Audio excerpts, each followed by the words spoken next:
Parang 3 years old noon si Akila nang huling sumakay ng eroplano. Eto nga, nagmamadali na kaming umuwi ng Maynila dahil kailangan na kami ay pumasok sa trabaho. Kaya nag-decide kami na sumakay na lang ng airplane. 7 years old siya ngayon.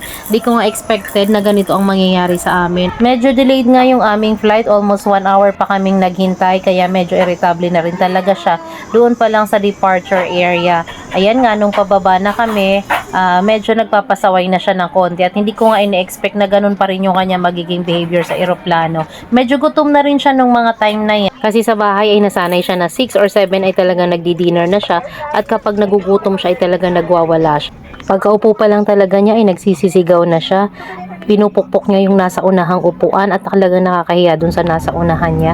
Natitigil lang siya kapag binibigyan namin siya ng pagkain, pero kahit bigyan namin ay talagang parang walang effect. Sa mga nagpairita sa kanya ay yung seatbelt, kasi nilagyan siya ng seatbelt. Ayaw na ayaw niya, gusto niya talagang tumayo at gusto niya maglakad. Hindi nga niya nararamdaman yung katulad sa bus o tricycle na umaandar. Gusto niya yung ganung parang vibration na aalog-alog siya. Sa airplane naman na hindi gaano, kasi hindi naman ganun kaalog talaga yung pakiramdam nito. Ayan nga, subuti na lang talaga. Medyo nung palapit na kami, nakahinga na kami ng maluwag kasi talagang ramdam mo yung sobrang pagpapasaway niya na ayaw nang tumigil for almost 1 hour. Nakakahiyaman sa mga pasahero, pero siguro naiintindihan naman nila at wala namang nag-complain. Nagpapasalamat talaga kami sa mga kapwa namin pasahero doon kasi wala talaga akong narinig sa kanila na mayroong nag-complain na ito sobrang ingay nga.